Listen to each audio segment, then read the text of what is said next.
আজিৰ দিনত যদি তুলনামূলক কৰে প্ৰমোদ বড়ো হাগ্ৰামা চাহাবতকৈ বহুত মানে ওপৰত আছে, ৰাইজৰ নজৰত আছে।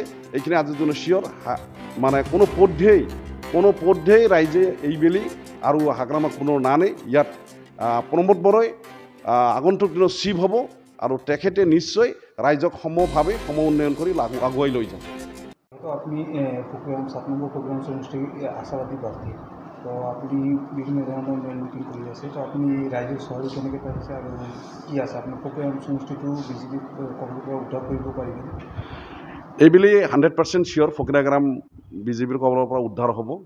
আৰু UPPL দলৰ এনে এটা নীতি আছে, ইয়াত কোনো ধৰণৰ মানে কোনোবাই কেণ্ডিডেটে দাবী কৰিব নালাগে।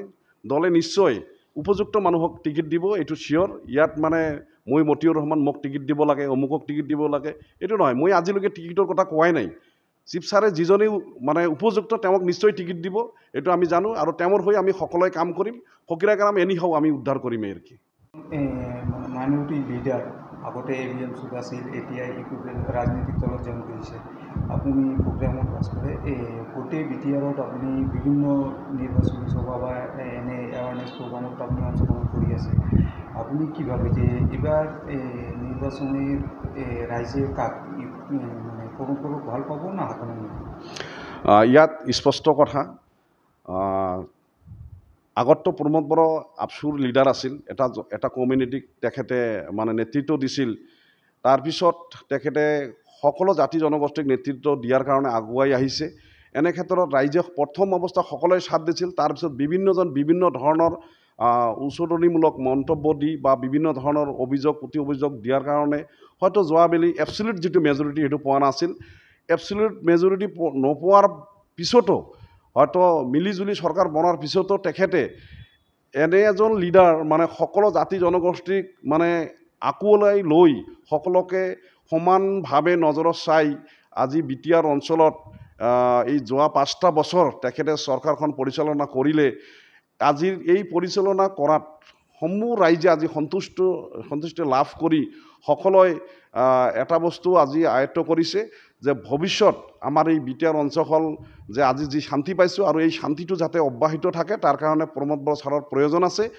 যাৰ কাৰণে আমি এই আজি কিছুদিনৰ পৰা দেখা পাইছোঁ বিভিন্ন জাতি জনগোষ্ঠীৰ মানুহবিলাকে এটা সময়ত যিবিলাক মানুহ UPPLৰ পৰা দূৰত আছিল তেখেতসকলে আজি দলে আহি UPPL দলত আজি অংশগ্ৰহণ কৰিছে। আৰু তেখেতসকলৰ অংশগ্ৰহণে আজি স্পষ্ট কৰি দিছে যে আগন্তুক দিনত UPPL দলে এবছলিউট মেজৰিটি লৈ যে ইয়াত চৰকাৰ গঠন কৰিব তাৰ কোনো মানে ভুল নাই। আমি ইয়াত 100% চিয়ৰ UPPL দলে এককভাৱে ইয়াত চৰকাৰ গঠন কৰিব। যোৱা 17 বছৰত হাগ্ৰামা মহিলাৰী শাসন কৰিছিল। মানুহে কয় বহুত ডেভেলপ হৈছে। হয়, এটা কথা সঁচা যে তেখেতৰ দিনত গভৰ্ণমেণ্টৰ ফালৰ পৰা বহুত টকা পইচা আহিছিল, কিন্তু এই টকাখিনি ৰাইজৰ মাজত গৈ পোৱা নাই। টকাখিনি 100% মিছইউজ হৈছে। আজিলৈকে তেখেতসকলে স্পষ্টভাৱে কোনো এখন গাঁৱৰ মানে ভাল এটা কাম তেওঁলোকে দাঙি ধৰিব পৰা নাই। যিখিনি কাম হৈছে আধৰুৱা কাম হৈছে, হয়তো 10% কাম হৈছে, 90% হোৱা নাই। সম্পূৰ্ণ টকা তেখেতসকলে খাইছে, তাৰ বহুত প্ৰমাণ আছে। তেখেতসকলে এটা ৰাস্তাই দুজন মানুহৰ নাম ব্যৱহাৰ কৰি প্ৰথমত এজনৰ নাম আগত, তাৰপিছত আকৌ সেইজন মানুহৰ নাম পিছত ব্যৱহাৰ অমুকটো অমুক হাউচ, আকৌ অমুকটো অমুক হাউচ দি এনেধৰণৰ বহুত নজিৰ আছে। তেখেতসকলে টকা উঠাই খাইছে। আৰু তেখেতসকলৰ দিনত যিবিলাক VCDC মেম্বাৰ তেওঁলোকে এটাকৈ মেম্বাৰে 3টা 4টাকৈ ঘৰ লোৱাৰো আমাৰ এতিয়ালৈকে প্ৰমাণ আছে। এতিয়াও যদি কয় এতিয়াও দিব পাৰিম। তেখেতসকলৰ মেম্বাৰসকলে যেনেকুৱাকৈ ধন গোটাই তেখেতসকলে যি ঘৰ বাৰী বনাইছে, আমাৰ দিনত EM সকলে এইটো কৰিব পৰা নাই।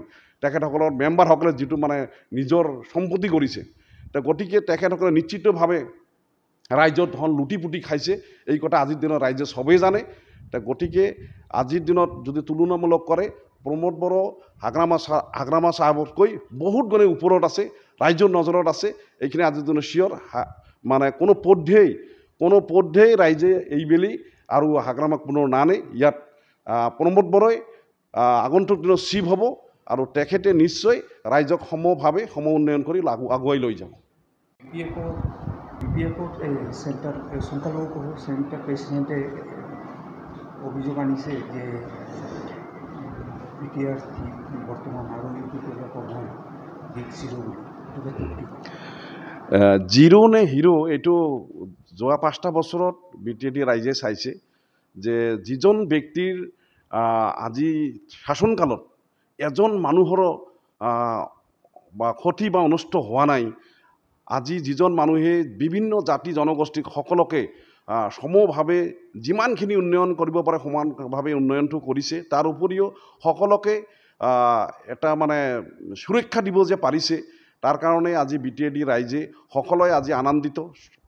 প্ৰমোদ বড়ো ছাৰৰ ওপৰত সকলোৱে আজি সন্তুষ্ট প্ৰকাশ কৰিছে যে এনে এজন লিডাৰৰ আমাৰ প্ৰয়োজন আছে, যিজন লিডাৰে আজি ৰাইজক মানে সুৰক্ষিত দিবলৈ সক্ষম হৈছে। যোৱা কেইদিনৰ পৰা এই BPLৰ বিভিন্ন নিৰ্বাচন সভাত ক্লেইম আনি আছে যে UPPLৰ গভৰ্ণমেণ্ট আকৌ যদি আহে তেনেহ'লে BTAD উচ্ছেদ হ'ব। এইটো ক্ষেত্ৰত কি? উচ্ছেদৰ কথাটো আজি হাগ্ৰামা মহিলাৰীয়ে নতুনকৈ কোৱা কথা নহয়। তেখেতসকলে 2020ৰ ইলেকশ্যনৰ আগৰ পৰাই আৰম্ভ কৰিছে যে প্ৰমোদ বড়ো চৰকাৰ আহিলে ইয়াত বিশেষকৈ মুছলমান মানুহক উচ্ছেদ কৰিব বুলি। এই কথাটো তেখেতসকলে 2020ৰ আগতে কৈছিল, ইলেকশ্যনৰ আগতে। এই কথা কৈ মুছলমান ৰাইজক ঠগাই নিজৰ পক্ষত ভোটটো লৈছিল। আৰু আজি 5টা বছৰ অতিক্ৰম হৈ গ'ল। আজি BTADৰ বিশেষকৈ অনাবড়ো বা মুছলিম বা সকলো জাতি জনগোষ্ঠীৰ কাৰণে সৌভাগ্য যে গোটেই অসমত সামগ্ৰিকভাৱে মানে মুছলমানৰ ওপৰত এটা নিৰ্যাতন চলি আছে, উচ্ছেদবৰ হৈ আছে। কিন্তু আজি আমি BTR অঞ্চলত দেখা পাইছোঁ প্ৰমোদ বড়ো ছাৰে আমাৰ বিভিন্ন ধৰ্মীয় অনুষ্ঠান প্ৰতিষ্ঠান ব্যক্তিগতভাৱে বহু মানুহক মাটিৰ পাত্তা দিছে। তাৰ কাৰণে মই এজন মুছলিম লিডাৰ হিচাপে প্ৰমোদ বড়ো ছাৰক ধন্যবাদ জনাইছোঁ।